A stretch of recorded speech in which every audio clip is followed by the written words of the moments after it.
Radio Universidad de Chile presenta Frecuencia Nutricional, un espacio dedicado a la difusión y discusión de temas relacionados con alimentación y nutrición. Hola a todos, todas y todes, muy buenos días. Sean bienvenidos a un nuevo programa de Frecuencia Nutricional en sintonía con tu bienestar, un programa de conversación y difusión de diversos temas de alimentación y nutrición, tanto de actualidad nacional como internacional. Estamos muy felices de comenzar como cada sábado un nuevo programa en el que entregamos un poquito nuestro conocimiento, ya que somos un programa conformado por estudiantes de nutrición y dietética de la Universidad de Chile. Mi nombre es Javiera Rojas y hoy me encuentro con mi compañera Sara. Hola Sara, ¿cómo estás? Hola Javi, muy bien, muy contenta porque hace rato no venía a un programa de la radio y les cuento que hoy, el día de hoy, vamos a tratar un tema que a mí personalmente me encanta también, me apasiona y porque es muy interesante cómo la nutrición se puede llevar de la mano con otras disciplinas como es la psicología, como entender esa relación entre la comida desde un ámbito más amplio. Y de esa forma abordarlo de una mejor manera, buscando como opciones no únicamente dirigidas al qué comer, sino al por qué comemos como comemos. Y para ello tenemos de invitada a una nutricionista llamada Florencia Araya. Ella es especialista en psiconutrición, activista de la ONG La Rebelión del Cuerpo, y es una nutricionista con un enfoque también en trastornos nutricionales. ¿Cómo está el día de hoy, Florencia? Cuéntenos. Muy buenos días a todas, a todos y todes. Estoy muy contenta de la oportunidad que me están dando de poder estar presente aquí en este programa. Es un honor para mí. Como bien decían Sara y Javi, yo soy Florencia Araya, soy nutricionista. Me dedico principalmente a lo que es consulta online actualmente por temas de pandemia, pero sí, también me dedico a la psiconutrición con este enfoque, trastornos de conducta alimentaria y todo lo que es educación alimentaria en redes sociales, en charlas, etc. Todo bien por aquí, muchas gracias. ¿Cómo están ustedes? Muy bien, muchas gracias nuevamente también por usted participar, darse el tiempo de participar en nuestro programa. Y les recuerdo que nuestras redes sociales son para que nos busquen y nos sigan, y si se perdieron algún programa también lo vean. Y está en YouTube como Frecuencia Nutricional, Spotify también como Frecuencia Nutricional, Instagram @Frecuencia Nutricional y Facebook como Frecuencia Nutricional Radio U de Chile, por si se perdieron algún programa, para que vayan. Entonces, ahora sí, vamos al grano, a lo que nos compete el día de hoy. Y para contextualizarnos, contemos a los auditores a qué nos referimos cuando hablamos de psiconutrición. Miren, en realidad la psiconutrición no existe una definición oficial, ¿ya? Hay varias escuelas de psiconutrición en donde uno puede especializarse un poco más, y a grandes rasgos es psicología mezclada con nutrición, ¿verdad? Que al final, por lo menos yo desde mi visión, siento que son dos áreas que nunca deberían haberse separado casi, ¿ya? Porque todo el acto del comer es psicológico, ¿verdad? Toda la psicología es parte de las conductas y de las decisiones que nosotros tomamos.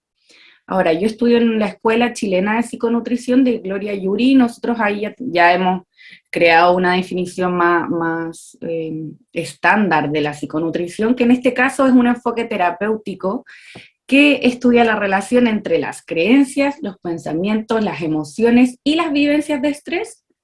Esto lo relacionamos con el peso, la imagen corporal, la alimentación y los signos y síntomas de patologías, ya principalmente patologías nutricionales, pero al final terminamos viendo de todo tipo.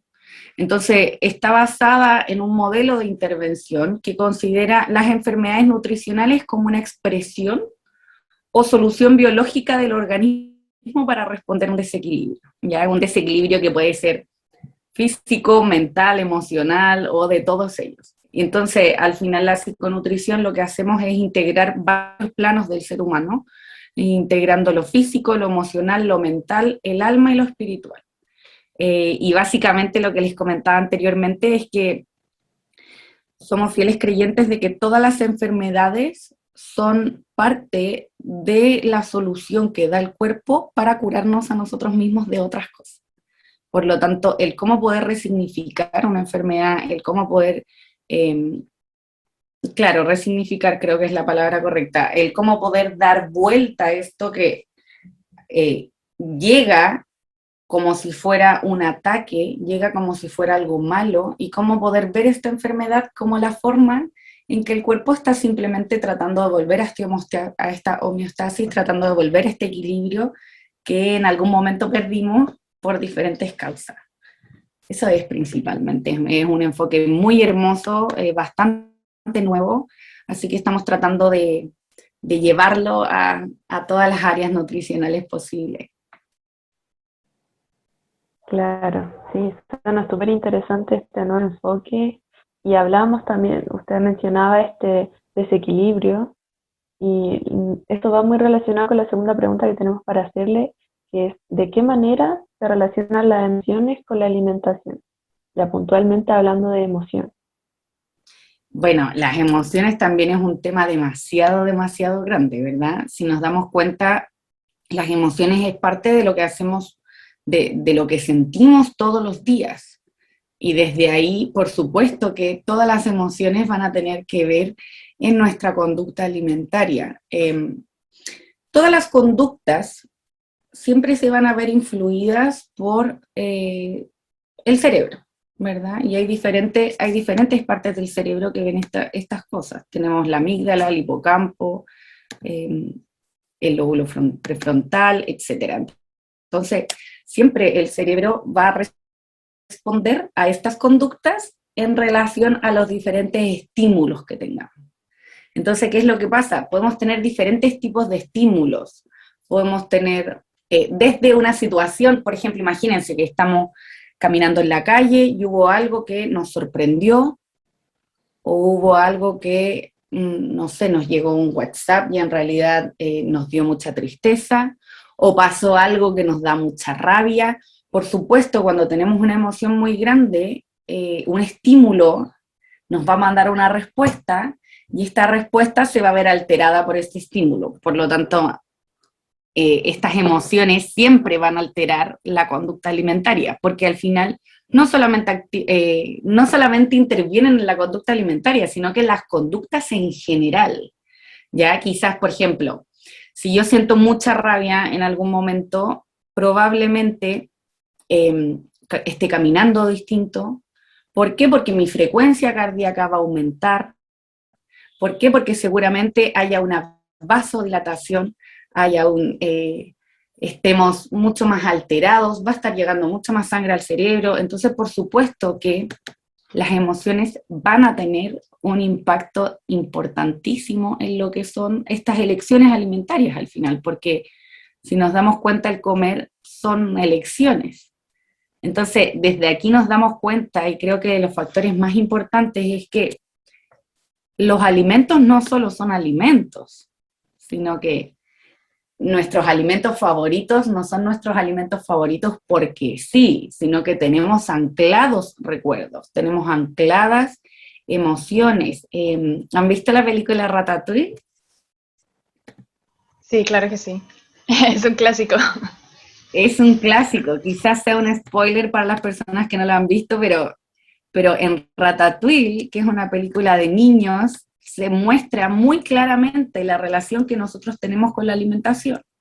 Y se muestra muy claramente en esta escena donde el crítico Antonego prueba este plato famoso Ratatouille, que parece ser un plato súper simple, ¿verdad? Parece ser algo súper banal, y en realidad cuando Antonego prueba el plato, tiene un mundo de recuerdos que lo devuelven a este inconsciente donde se quedó grabada la alimentación con una emoción. Entonces, ¿a qué le acuerda a él ese plato?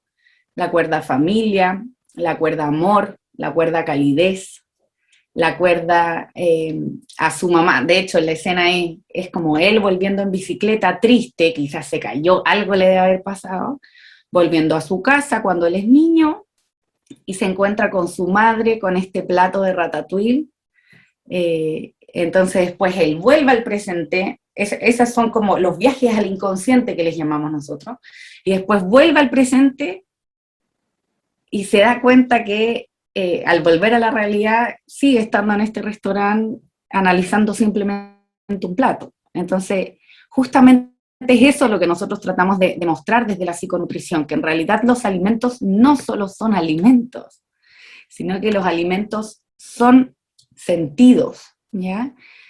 Aquí es súper importante ver que todos los sentidos van a grabar cosas.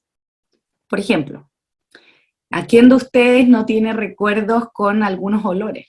Ya, el bulbo olfativo es de los que más marca recuerdos. Entonces, por ejemplo, y todo esto parte por un tema de sobrevivencia, ¿verdad? ¿Por qué los seres vivos o los mamíferos tenemos tan desarrollado el bulbo olfativo? Por un tema netamente primitivo de sobrevivencia, de que puede haber un olor que lo asociamos, esto empezó en la prehistoria, cuando habían olores que los asociábamos a, por ejemplo, a cosas envenenadas, o cosas que nos caían mal, o que eran peligrosas. Luego este bulbo olfativo empezó a seguir desarrollándose, y hoy en día, me imagino que todos nosotros y los que nos están escuchando tienen olores que les acuerdan a cosas muy específicas, olores o de alimentos, o el perfume de la abuela, o todos estos olores nos fijan recuerdos. Por lo tanto, todos los sentidos nos van a fijar recuerdos. Y la alimentación es un sentido más, es el gusto.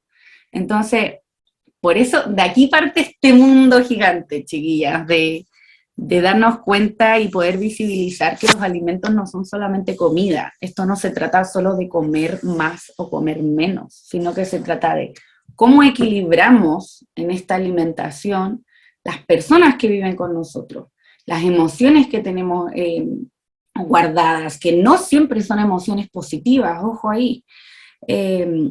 Las personas que nos rodean, el día a día que tenemos, las cosas que hacemos, lo que nos gusta, lo que no nos gusta, es un mundo muy grande y muy bonito. Sí, efectivamente. Bueno, a mí me pasa mucho. Yo soy colombiana, vivo aquí en Chile ya hace 6 años, y en Colombia se toma mucho café, se consume mucho café. Entonces, claro, en la tarde, cuando Imagínate. viene ese olorcito a café, me recuerda a cuando consumía ese café en Colombia con mi mamá, por ejemplo, y es como efectivamente ese contexto, pues, de calidez de ese momento. Y sí, lo que tú dices es muy cierto y se condice, por ejemplo, con esa vía o ese enfoque que se le da, que es el nutricionismo, que es como si solamente uno comiera o se enfocara en los nutrientes que está consumiendo. Ah, que tengo que comer proteínas, que tengo que comer lípido, grasa, pues, o carbohidratos, o las harinas que se conocen, pues, comúnmente. Entonces, no es solo efectivamente cumplir un requerimiento físico, porque, bueno, es necesario porque nosotros vivimos y sacamos la energía, ¿cierto?, de ello, y otros aspectos más, pero es ese componente efectivamente emocional lo que también nos nutre. Y respecto a esto, me gustaría que hiciéramos como una distinción, que se habla mucho desde el hambre fisiológica y el hambre emocional. ¿Cómo podemos lograr diferenciar cuando efectivamente tengo hambre porque necesito comer, si no me va a dar un yello, me voy a desmayar, me va a dar la pálida? O porque efectivamente estoy carente de amor, por ejemplo. ¿Cómo podemos diferenciar ello? Bueno, el tema que estás hablando, Sara, es un tema súper importante, es un tema súper delicado también, exactamente por lo que les decía antes, porque al final lo que tenemos que tener consciente es que cuando uno se mete con la alimentación de alguien, nos estamos metiendo con la vida de alguien, nos estamos metiendo con su pareja si es que tiene, nos estamos metiendo con sus padres si es que vive con ellos, nos estamos metiendo con sus hijos si es que vive con ellos, ya nos estamos metiendo con sus compañeros de trabajo que van a tomar la decisión juntos de qué van a almorzar. Entonces al final, claro, ¿qué es lo que pasa aquí? Que se ha puesto muy de moda el concepto de hambre emocional, pero en realidad yo personalmente siento que toda la alimentación es emocional. Por lo tanto, yo no separo esto del hambre emocional y del hambre fisiológica, porque el hambre fisiológica es justamente emocional. ¿Se entiende? Creo que tenemos un problema muy grande a nivel mundial y a nivel país también, de estas ganas de separar todos los planos del ser humano para tratar de ser más especialista. Efectivamente, si es que separamos los planos, si es que tenemos nutricionista, nutriólogo, psicólogo, médico especialista en etcétera, por supuesto que vamos a poder especializarnos más, pero se nos olvida que el ser humano es todo esto al mismo tiempo. Entonces, ¿qué pasa? Cuando intentamos ver justamente lo que decía Sara, el nutricionismo, yo cuando salí de la universidad yo decía, ok, llevo 5 años estudiando nutrición, me sé todos los nutrientes y las calorías de memoria, soy un genio matemático químico alimentario, ¿ya? Pero ¿cómo le paso esto a una persona? ¿Cómo hago que el paciente me escuche? ¿Cómo hago que el paciente en realidad cambie sus hábitos? ¿Ya? ¿Cómo hago que en realidad al paciente le haga sentido lo que yo le estoy diciendo y que no sea una imposición? ¿Cómo hago que no caigamos en restricciones? Entonces, ¿qué es lo que pasa cuando se generó esta ruptura, siento yo, entre la nutrición, o sea, entre lo emocional, el plano mental y el plano físico?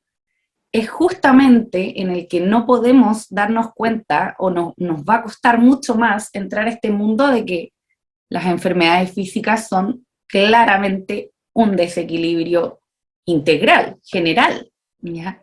Es nuestro cuerpo hablándonos al final. Y lamentablemente hoy en día la industria farmacéutica, que es la industria más poderosa a nivel mundial de sistema, ha hecho que nosotros constantemente estemos invisibilizando lo que nos pasa, ya, o anulándolo un poco. Yo estoy muy de acuerdo a mí me encanta la ciencia con evidencia, a partir de la evidencia, pero claro, creo que necesitamos volver a integrar ciertas cosas, ¿ya? Entonces, desde ahí, todo lo que es el hambre emocional es lo que les decía antes a través de las conductas. Siempre en las conductas va a haber un estímulo, que este estímulo nos va a producir una respuesta. Esta respuesta va a ser parte de cómo nosotros generemos esta conducta o este hábito. Ya cuando tenemos una conducta a lo largo del tiempo, termina generándose, y lo hacemos repetitivo, termina generándose este hábito.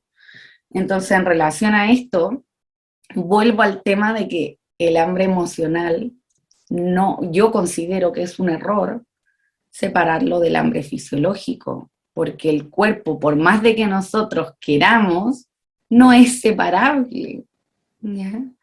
Entonces, desde ahí va, que todo el hambre fisiológico siempre va a ser influido por este hambre emocional, entonces parte de lo mismo.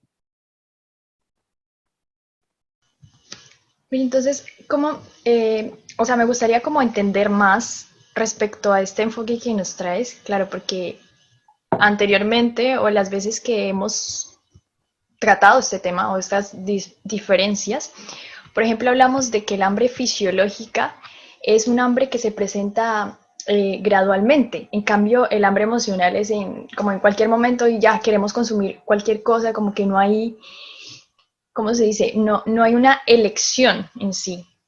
O por ejemplo, cuando tenemos hambre fisiológica estamos abiertos a varias opciones de alimentos. Cuando tenemos un hambre emocional se inclina principalmente o frecuentemente por comidas altas en grasas o altas en azúcares.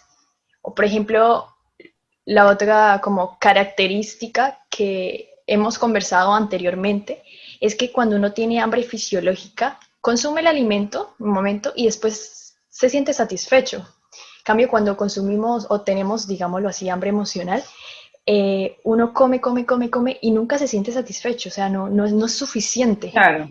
Entonces, ¿cómo podríamos como explicar de otra forma de que estos dos tipos de hambre, según el concepto, la idea que nos traes el día de hoy, cómo podemos entenderlo mejor?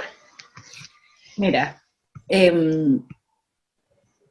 Claro, lo que tú estás comentando, sí, es como lo que los estudios más han visto, ¿ya? Que el tema del hambre emocional, cuando uno tiene un hambre emocional, suele caerse a alimentos que son con mayor densidad calórica, con mayor densidad en grasas, en azúcares, etcétera. Pero eso es algo aprendido, ¿ya? Eso es algo que el sistema nos llevó a aprender eso. Porque volvamos a Ratatouille. Este crítico que era tan serio, que era tan formal, cae en uno de los alimentos más sencillos de todos, según la película, ¿verdad? Entonces, yo perfectamente puedo tener una paciente que en realidad su hambre emocional, ella lo gestiona a través de las frutas, por ejemplo. ¿Por qué? Porque imagínate, estoy inventando ya, pero imagínate, ella vivía en el sur y todos los días iba con su abuela a recoger frambuesas y arándanos. Seguramente su hambre emocional sea con frambuesas y arándanos. Entonces, ¿cuál es el tema? Que esta hambre emocional que nosotros hemos, que el mundo ha inclinado a la comida alta en calorías, alta en grasa y alta en azúcares, eso es un tema aprendido, ¿ya? Y es porque vivimos en un ambiente que la publicidad, los medios de comunicación, la industria alimentaria nos han llevado a ser más amigas de esos alimentos por un tema comercial, ya por un tema del sistema. Pero para poder explicarles un poco mejor lo que les estoy diciendo, por ejemplo, este tema que tienen los alimentos de anclar emociones, han visto, por ejemplo, ya en las películas gringas, en las que uno ve a una niña llorando, comiéndose una casata de helado, viendo una película, ¿ya? Esto no llega porque sí, sino que todos los mamíferos, cuando nacemos, anclamos este tema alimentario. ¿Por qué? Porque justamente es un sentido y es una necesidad fisiológica. Entonces, imagínense ustedes un parto, donde está a punto de nacer una guagua, donde vemos que para este nuevo ser vivo, lo único que entiende, porque obviamente no tiene las emociones gestionadas, ya no tenemos aparato cerebral para entender qué es lo que estamos sintiendo, pero simplemente lo siente, ¿ya? Vemos que una guagua pasó de un medio acuoso a un medio donde no entiende nada, donde tenemos fuerza de gravedad que está actuando, donde tenemos oxígeno alrededor de nosotros por todos lados, donde ya no estamos adentro de la guata de nuestra mamá, donde hay una temperatura diferente, sonidos diferentes, clima, todo es diferente, y comienza este llanto fulminante descontrolado, y lo primero que se hace es ofrecer lactancia. Entonces, ¿qué es lo que el niño aprende? Y, ojo, no solo el niño, todos los mamíferos, ¿ya? ¿Qué es lo que el mamífero ancla? Que los alimentos nos dan este calor de mamá y que al final la única forma que tiene nuestra madre de recordarnos, tranquilo, yo sigo aquí, parte de las formas principales es la lactancia, ¿ya? Puede ser, hay distintos casos, ¿verdad? Puede ser lactancia materna en lo mejor de los casos, pero puede ser también lactancia artificial, comida, es comida. Entonces, cuando este nuevo ser llega a la vida, automáticamente ancla con que la alimentación lo va a calmar de diferentes sucesos. ¿Se entiende? Entonces, desde ahí voy a que el separar el hambre emocional con el hambre fisiológica, yo personalmente siento que son conceptos que es parte de esta afán que tiene la ciencia de hoy en día de querer seguir separando todos los planos del ser humano, pero al final es parte de lo mismo. ¿Con ese ejemplo se entiende mejor? Sí, totalmente. Este tema de que somos un todo y no podemos separar cosas que son intrínsecas de uno mismo. Me gustaría que nos quedáramos con esto de que somos un todo y que nuestra hambre está influenciada, que todo está influenciado por distintas cosas, y fuéramos a nuestra primera pausa comercial para después poder volver con este tema súper interesante y que nuestra audiencia se interese en este tema que es la psiconutrición. Ya volvemos. Bueno, estamos de vuelta con nuestro programa de psiconutrición. Estábamos con la invitada Florencia Araya, hablando sobre un tema súper interesante. Hablamos sobre este enfoque que hay que tener que considerar todo, somos humanos y tenemos muchos aspectos que van a influenciarnos, no solamente uno por sobre otro, no vamos a poder diferenciar, como decíamos anteriormente, quizás tanto el hambre fisiológica, como le decíamos, del hambre emocional, porque es todo un conjunto. Entonces, en base a eso, nos gustaría preguntarle cuál es el efecto que tienen las restricciones en la alimentación, porque hay muchas personas que como que ya dicen, tengo ganas de comer esto, pero lo voy a restringir porque me puede pasar esto, porque voy a subir de peso. Entonces, ¿cuál es el efecto que tienen estas restricciones que nos imponemos nosotros mismos o quizás la sociedad de repente en nuestra alimentación? Hoy, Javiera, estás hablando de un tema muy, muy, muy importante, tremendo también. Pero claro, ¿cuál es el problema de las restricciones? Bueno, el ser humano se lleva muy mal con las restricciones. Eso es lo primero que hay que decir. Siempre que nos niegan algo, como que algo pasa que queremos acercarnos más. ¿Ya? Entonces, ¿cuál es el problema de las restricciones? Que aquí entramos al tema de las dietas, de los dietantes crónicos y de la cultura de dieta. ¿Qué es lo que tenemos que ver aquí?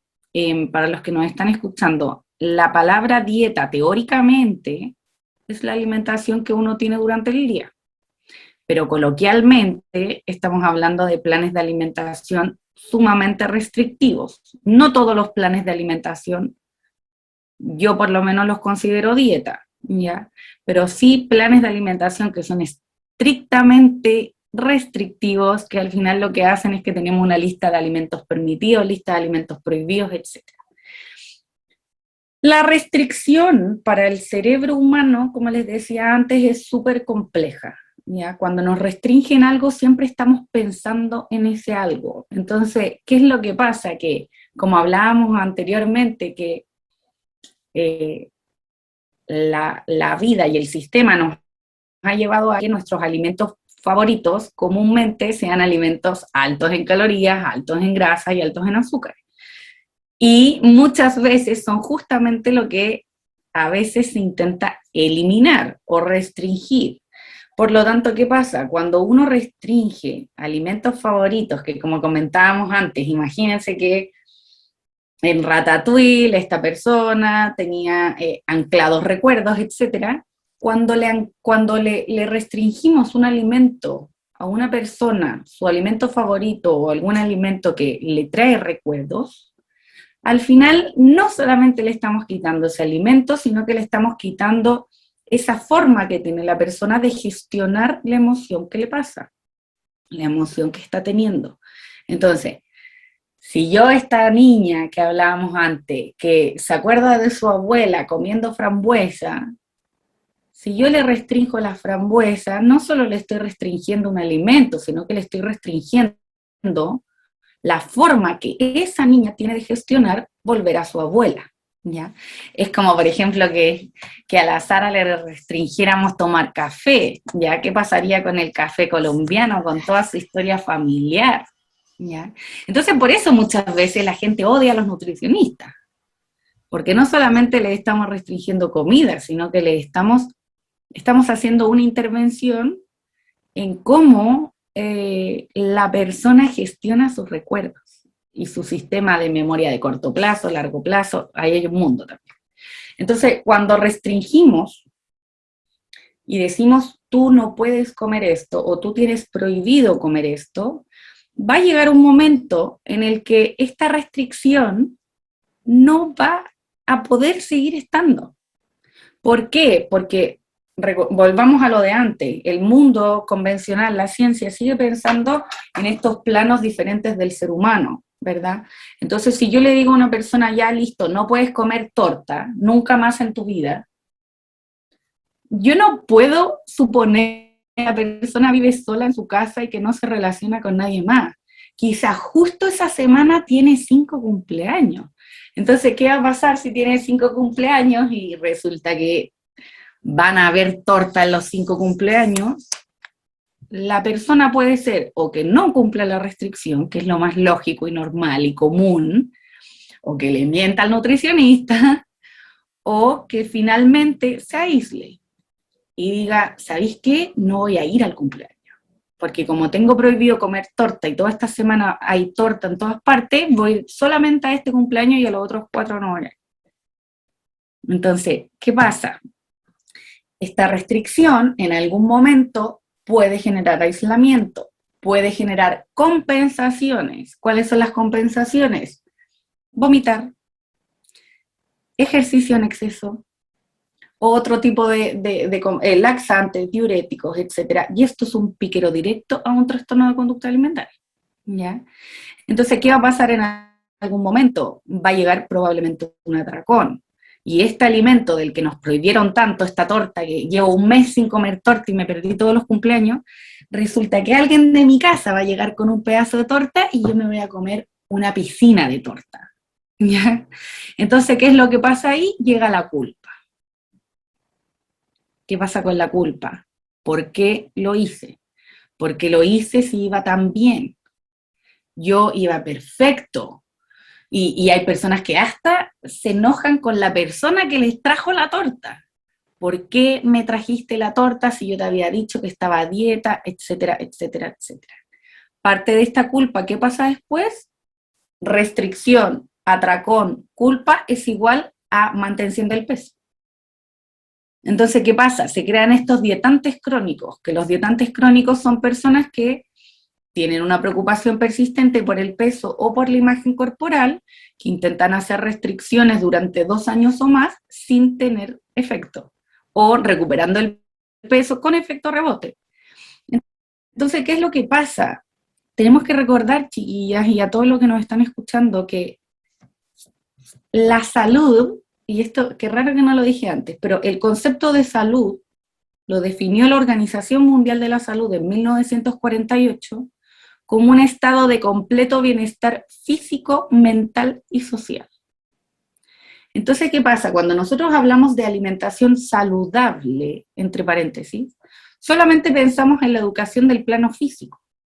Por ejemplo, las papas fritas no son saludables porque producen un daño en exceso al ser humano, enfermedades crónicas, bla, bla, bla. Pero las papas fritas pueden ser saludables a nivel de salud mental y salud social. Entonces, ¿por qué las estoy prohibiendo? ¿Se entiende?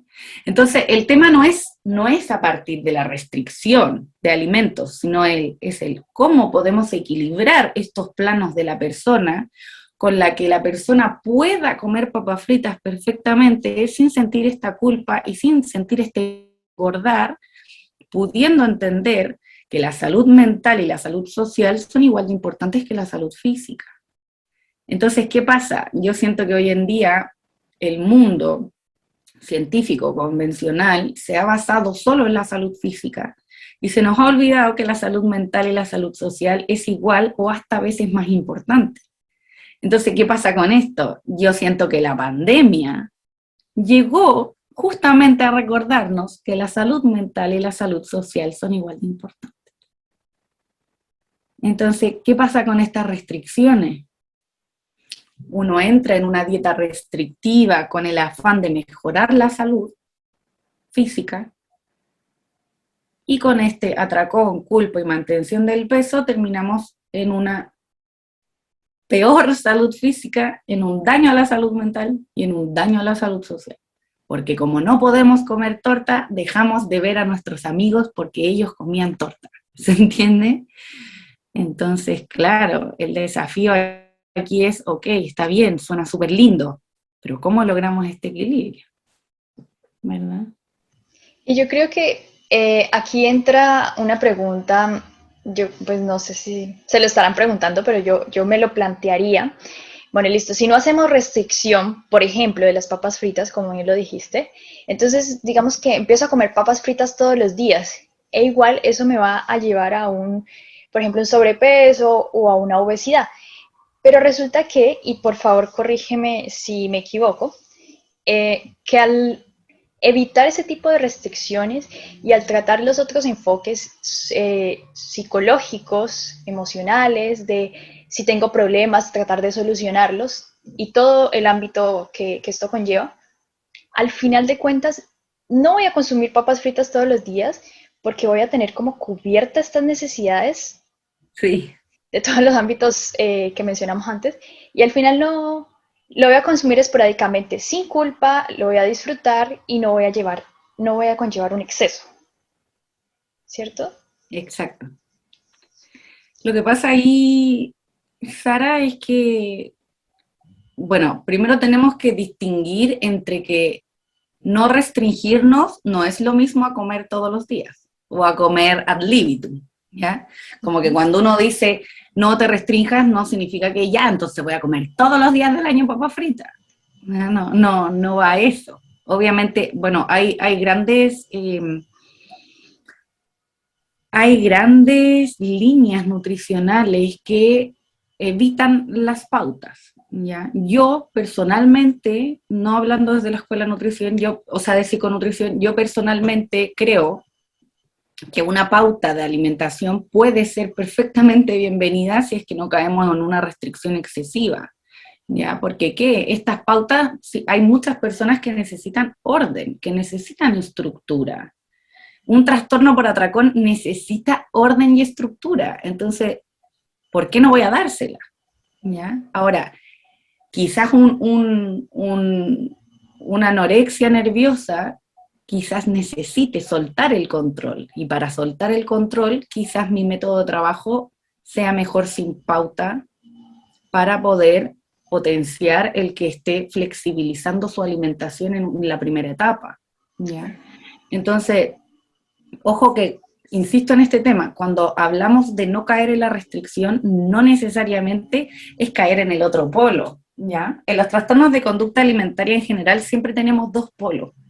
Tenemos el primero, que es control, hacer las cosas perfecto, autoexigencia, ¿ya? Y en este primer polo uno dice, lo hago todo perfecto.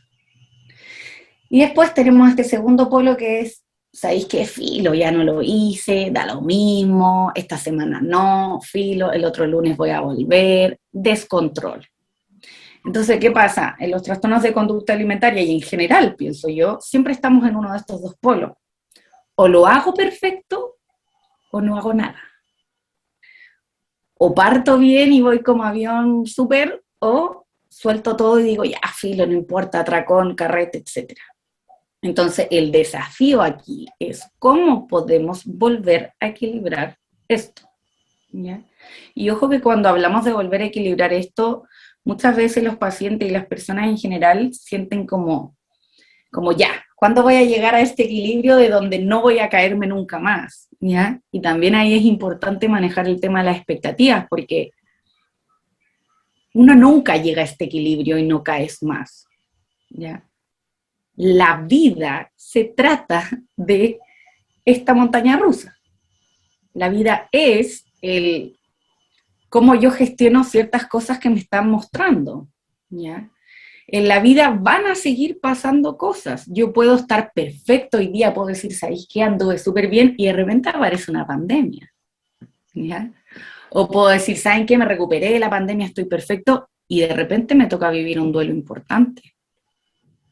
Entonces, parte de equilibrarnos a nosotros mismos y equilibrar la alimentación es el entender que la vida siempre nos va a traer esta sorpresa.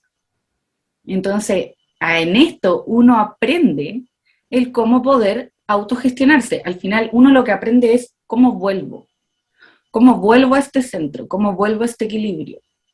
No el restricción, atracón, restricción, atracón, restricción, atracón, que siempre hemos visto. ¿Ya? Por ahí va. Qué bueno, o sea, me encantó como la forma en que explicaste esto.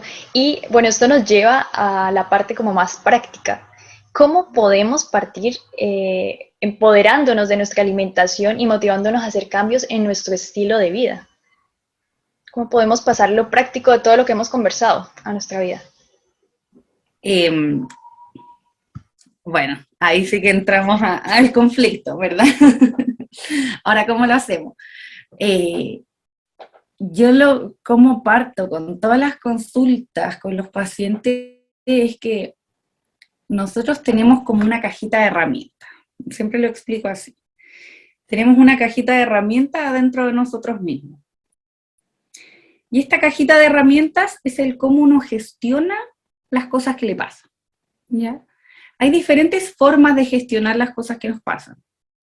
Hay personas que lo conversan con una amiga, con alguien. Hay personas que van a psicoterapia, que me encanta. Hay personas que hacen psiconutrición, que complementan esto. Hay personas que van al psiquiatra, que complementan todas las cosas. Hay otras personas que caen en el alcohol, que caen en las drogas, que caen en ejercicio excesivo, que al principio pensamos que nos hace bien, pero después nos damos cuenta que nos está fallando la salud a largo plazo. Hay personas que caen en Netflix 1.000.000 de horas, pensando que es algo que nos está haciendo bien y quizás estamos evadiendo.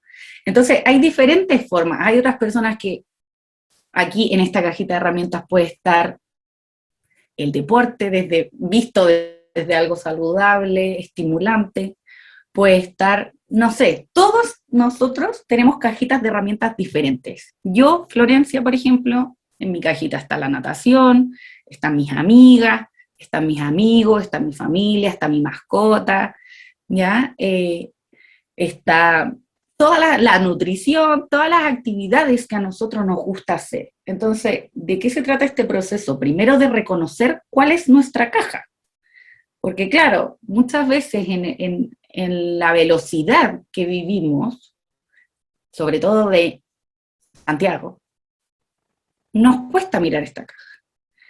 Entonces, el paso número 1 es el autoconocimiento, de decir quién soy, qué me gusta hacer, cómo yo gestiono las emociones, con cuál de todas las emociones tengo un mayor tema, ¿ya? Se ha visto mundialmente, esto está súper estudiado, que el sistema en el que vivimos hace que los hombres o todo lo masculino evada la pena, la tristeza, y el llanto, y que las mujeres evadan la rabia. ¿Por qué? Porque una señorita no puede mandarse un escándalo. Entonces, ¿qué es lo que pasa? Cuando nosotros vivimos en sociedades en las que hay ciertas emociones que se nos han prohibido su visibilización, obviamente van a terminar saliendo por otra parte igual. El cuerpo siempre se va a expresar y el cuerpo nunca nos va a mentir. Entonces, eso es algo que tenemos que tener muy claro. Y como les decía antes, el primer paso es ver cuál es mi cajita de herramientas. ¿Qué hay aquí? ¿Qué cosas hay aquí que yo creo que me hacen bien y en verdad no? ¿Qué cosas hay aquí que en verdad me hacen muy mal? No sé, por ejemplo, fumarme 20 cigarros al día, o tomar alcohol todos los días, o Netflix 50 horas al día. ¿Cuáles cosas hay aquí que en verdad yo sé que me hacen mal? Atracones, por ejemplo, restricciones, vómitos, pero que quiero sacar y no sé cómo sacar. ¿Ya? Entonces eso es lo primero, un tema de autoconocimiento. ¿Quién soy? ¿Qué me gusta? ¿Qué hago? ¿Qué no hago? ¿Cómo soy? ¿Qué me falta? Etcétera. ¿Ya? Y después tenemos como otra fase muy importante, que es el darnos cuenta de esta sociedad en la que vivimos, visibilizar el impacto que tienen los estereotipos de belleza inalcanzable, los roles de género, que los roles de género hablábamos justamente del tema de la rabia, de la pena, mujer, hombre, etc. Y en este tema de los estereotipos de belleza, cuando nos damos cuenta que estamos insertos en una sociedad en donde mientras más lejano sea el estereotipo de belleza, mientras yo esté aquí y el estereotipo de belleza está aquí y más lejano esté, más le puedo vender servicios a las personas, crearles falsas necesidades para que ellos crean que cada vez van a estar más cerca de este estereotipo de belleza. ¿Qué es eso? cirugías, maquillaje, autos, por ejemplo. La industria automotriz se asocia a éxito y cómo el éxito me lleva a un estereotipo, ¿ya? El mercado funciona así. Entonces, cuando uno se da cuenta que el mercado funciona así, no significa no te maquilles nunca más en la vida, ¿ya? Sino que significa concientizar, estoy tomando las decisiones porque quiero y porque me hace sentido, o estoy siendo un títere del mercado. Entonces, desde ahí, cuando uno tiene esta explosión de cerebro, en que uno dice, oh, qué fuerte lo que se está hablando y qué fuerte darse cuenta que es así, cuando uno tiene autoconocimiento, logra hacer este encuadre, este contexto de en donde estamos, podemos recién ahí resignificar y decir, está bien, yo abrazo mi historia, puedo entender mi cuerpo, las decisiones que tomó, puedo entender por qué mi cuerpo necesitó pesar 20 kilos más en una pandemia, puedo entender por qué mi cuerpo necesitó bajar de peso cuando necesitaba mostrarme más frágil al mundo, etc. Entonces, recién ahí se pueden generar estos análisis y poder sacar de esta cajita las cosas que nos hacen mal e introducirle cosas que nos hacen bien. Wow, súper impactante tus palabras, súper como que hacen el clic, o al menos a mí me lo hizo. Me gustaría que a las personas que nos están escuchando también, eso de autoconocerse, de saber primero qué me va a hacer bien, qué me está haciendo mal, qué me podría hacer mal, es súper importante. Y para ir ya cerrando un poco este tema súper interesante del que estábamos hablando, me gustaría que nos pudiera dar algún consejo, algo bien cortito, cómo podríamos nosotros gestionar nuestras emociones para tener una buena relación con la comida. Hablamos de este equilibrio, de conocernos, de ver dónde estamos parados en nuestra sociedad, pero quizás algo más dirigido a nuestra audiencia. Más práctico, mirarnos más, Javi, mirarnos más, ser más consciente de las cosas que estamos haciendo, de las decisiones que estamos tomando, escuchar más nuestro cuerpo. Un dolor de cabeza no viene porque sí. Un vómito no viene porque sí. Es parte de las formas que está mostrando nuestro cuerpo de poder descansar quizá, de poder parar, de poder decir, ya, a ver, paremos un poco. ¿Qué me está pasando? ¿Por qué estoy tan descompensada? Ahora, obviamente aquí estamos mostrando un área más de la nutrición y de la ciencia, lo que no significa que el resto de las áreas se invaliden, ¿verdad? Seguimos teniendo factores genéticos, seguimos teniendo factores alimentarios, factores corporales. No se trata de que todas las enfermedades podamos gestionarlas, ¿verdad? Ni que todos los síntomas podamos gestionarlos. Pero yo creo que mientras caminemos a una salud, nos encaminemos a una salud más humana y podamos mirarnos más, escucharnos más y intentar entender por qué nos pasan las cosas, las respuestas salen solitas. Sí, muchas gracias por estas últimas palabras. Ya me parece que es un tema súper interesante del cual podríamos estar hablando aquí horas, y nos gustaría también que nuestra audiencia se interesara, que se contactara con nutricionistas que tengan esta visión holística, que los puedan ayudar, que los puedan guiar, con personas también de su círculo cercano que puedan contribuir a este bienestar físico, emocional y social que hablábamos antes. Y nos gustaría que Florencia nos compartiera sus redes sociales para seguirla, para invitar a nuestra audiencia que pudiera contactarse con usted para hablar sobre este tema, para asesorarse. Sí, muy bien. Yo tengo un Instagram que se llama Nutrición y Delicias, ¿ya? Con ese. Ahí hay recetas, hablo de esto, como se intenta integrar todo lo que se pueda desde la nutrición.